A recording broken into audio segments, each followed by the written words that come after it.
हमारे YouTube channel एकता समाचार को सब्सक्राइब कीजिए, शेयर कीजिए, बेल के बटन को दबाएं और हमारी नई नई खबरें देखें। धन्यवाद। नामांकन आपने दाखिल किया, क्या पहली प्राथमिकता रहेगी बांसवाड़ा के लिए? बिल्कुल, लोकसभा चुनाव बांसवाड़ा डूंगरपुर का आज मुझे सौभाग्य मिला कि आज मेरा जनता की भावना के अनुरूप मेरा नामांकन दर्ज हुआ और मेरी पहली प्राथमिकता यही रहेगी कि यहाँ के लोगों को आत्मनिर्भर बनाए हर तरफ से, क्योंकि आज तक यहाँ पर बांसवाड़ा डूंगरपुर के अंदर देखा जाए, पूरे उदयपुर क्षेत्र आदिवासी बाहुल्य जो क्षेत्र है उसमें देखा जाए कि पूर्व कई नेताओं ने पार्टियों के नाम से सिर्फ गुमराह किया और समय आने पे उनके व्यक्तिगत हित को देखते हुए पार्टियां बदलने का भी काम किया, तो लोगों की भावना के साथ खिलवाड़ करने का काम किया है। लोगों में काफ़ी आक्रोश है और ये आक्रोश, ये गुस्सा, ये वोटिंग में तब्दील होगा और एक शानदार परिणाम आएगा और इस क्षेत्र के अंदर ये एहसास कराएगा, भले कोई भी राष्ट्रीय पार्टियां हो, जिस तरह से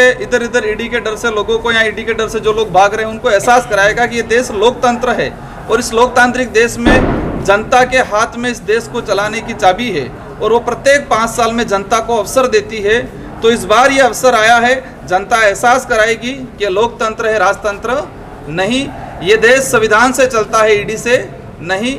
ये इस बार एहसास कराएगी इस डूंगरपुर बांसवाड़ा की लोकसभा क्षेत्र की जनता। कांग्रेस के साथ आपका गठबंधन यहाँ पर जो स्थिति बनी हुई है, एक जिस तरह से महेंद्रजीत मालवीय, मैं नाम नहीं लेना चाहूँगा, लेकिन जो कांग्रेस में रह के यहाँ के लोगों को इतना, इन लोगों के साथ इतना मतलब कहते हैं कि इनकी भावनाओं के साथ खिलवाड़ किया गया है, धोखा किया गया है, तो वास्तविक जो सच्चा कांग्रेसी है वो चाहता है कि उनको सबक सिखाए। इसलिए कई साथी हमारे कांग्रेस के कई वरिष्ठ लोग हमारे साथ समर्थन में हैं।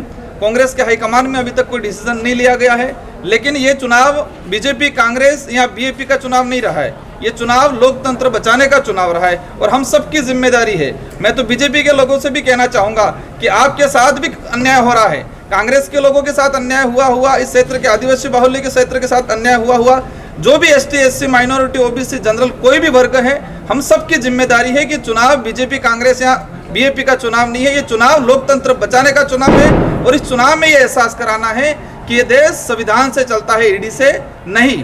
ये लोकतंत्र की लड़ाई है, ये पार्टियों की लड़ाई नहीं रही। इसलिए कई लोग हमारा समर्थन दे रहे हैं और हम उनका स्वागत तहदिल से धन्यवाद देना चाहेंगे। तो 2 बार जिला प्रमुख रहे हैं, क्या कहना चाहते हैं? उप जिला प्रमुख साथ में है।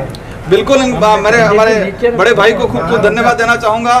उन्होंने लोकतंत्र को चुना और उन्होंने ये, इनके अंदर ये भावना आई कि जो लोग कांग्रेस के साथ गद्दारी करके गए हैं, जो लोग यहाँ के लोगों की भावना के साथ खिलवाड़ करके गए हैं, हम सब मिलके इनको सबक सिखाए, इनको एहसास कराए कि ये लोकतंत्र है। किस तरह से रुझान मिल रहा है आपकी बार जनता का? बहुत बढ़िया रुझान मिल रहा है। मैं फील्ड में जाता हूँ, मुझे दुख महसूस होता है कि बड़े बुजुर्ग 70-80 साल के मिलते हैं, कहते हैं हमने 40-40 साल हो गए कांग्रेस में निकाला, इस व्यक्ति ने हमको सौगंध खिलाई थी कि कभी भी भाजपा में वोट नहीं देना, लेकिन वही आज भाजपा में जा रहे हैं। भाजपा के लिए वोट कितना मानते हैं? आंकड़ा कितना रहेगा वो जनता तय कर लेगी। बहुत शानदार रहेगा, मतलब आज तक नहीं रहा, वो एक शानदार रहेगा। पूरे देश के अंदर एक बेस्ट परिणाम आएगा। बिल्कुल जनता चटा देगी। आपका क्या कहना सर? आप आए साथ में। देखो, अब युवाओं की डिमांड थी, मैदान में आना पड़ा और आने वाले समय में आपको भी पता चल जाएगा क्या है क्या नहीं। ज्यादा दिन नहीं बचे। समर्थन कर रहे हैं आप? आपको आने वाले समय में पता चल जाएगा क्या है क्या नहीं। हम तो तोप के लेके चल रहे हैं, साथ में ही चल रहे हैं कुल मिला।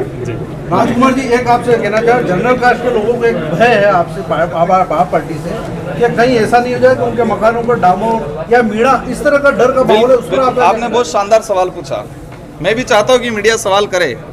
ये देश के अंदर एक धर्म के नाम से राजनीति की जा रही है, इस इलाके में भी धर्म प्लस वर्गों के नाम से। मैं आदिवासी समाज से हूँ, मेरा कर्तव्य बनता है, आदिवासी बाहुल्य क्षेत्र है, आदिवासियों की स्थिति जो बनी हुई है वर्तमान में बहुत भयंकर बनी हुई है, तो मेरा फर्ज बनता है, मैं आदिवासी समाज के लिए बात करता हूँ। लेकिन इसका मतलब ये नहीं कि हम किसी जनरल के खिलाफ है। हमारे साथ ओबीसी, माइनॉरिटी, एससी, जनरल वर्ग के साथी भी कई लोग हमारे साथ जुड़े हुए हैं। जो मानवता में विश्वास करता है उस सबको हम कंधे से कंधा मिला के लेके चलेंगे।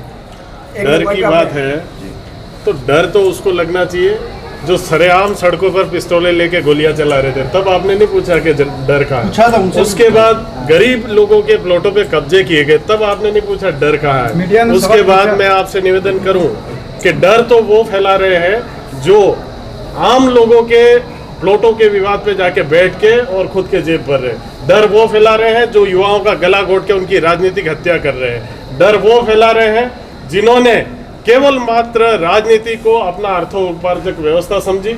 इसलिए हम सब साथ में हैं और बागड़ में कोई भी डर का माहौल नहीं रहेगा। हमारे जीते जी तो नहीं रहेगा। कांग्रेस का क्या स्टैंड है सर?